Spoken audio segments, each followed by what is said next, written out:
My name is Clara. I'm 31, and I shattered the most meaningful relationship I've ever had with a single careless act.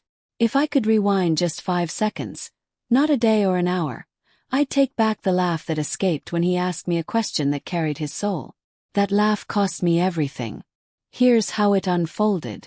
I met Ryan at a rooftop gathering I had no interest in attending. My friend practically forced me to go. My hair was a mess, my clothes haphazardly chosen, my face barely touched by makeup. Yet there he was. Warm smile, messy hair, quiet voice. He didn't dominate the conversation or overshadow others. He listened.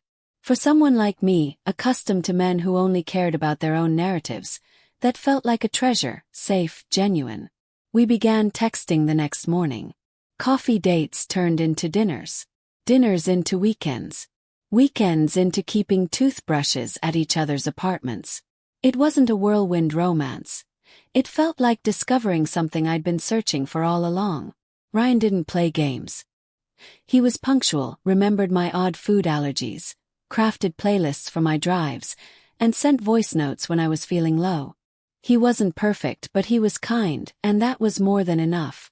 Me, on the other hand, I was still haunted by wounds from my past relationship. His name was Julian. Magnetic, erratic, impossible to hold on to. The kind of man you can't fully release because you're still trying to unravel why you weren't enough for him.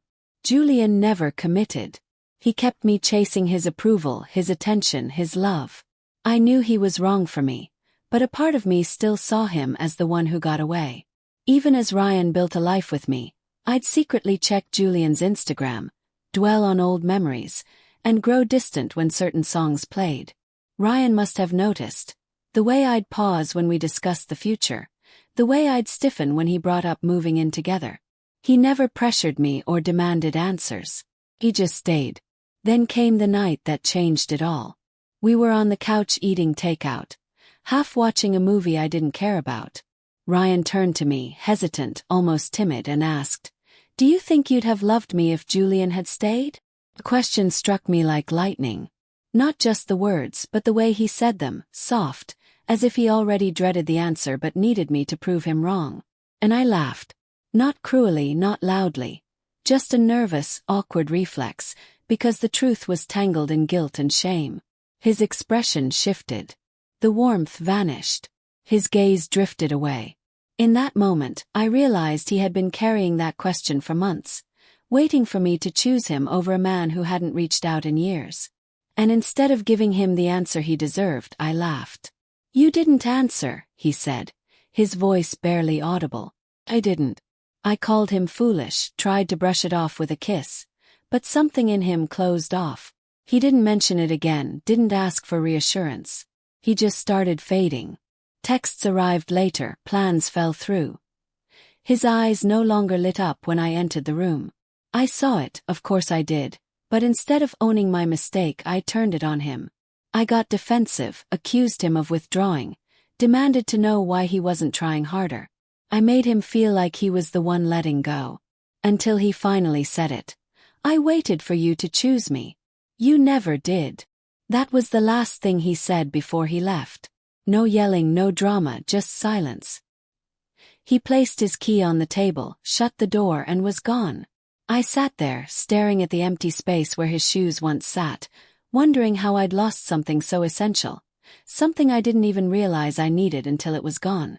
I thought of all the times I could have told him he was enough, all the moments I could have made him feel valued, all the opportunities I'd squandered chasing a ghost. It's been 8 months. Not a single word from him. No birthday message, no check-in, nothing. "Julian, he's engaged now." I saw it online. Some polished beach proposal. I didn't feel love or envy, just regret. Regret for letting someone real slip away while I clung to someone who only appeared when it suited him. They say you don't lose good people in one moment. It happens slowly. One unanswered question, one missed chance to say I love you, one laugh when you should have said, "Yes, I love you. I loved you first.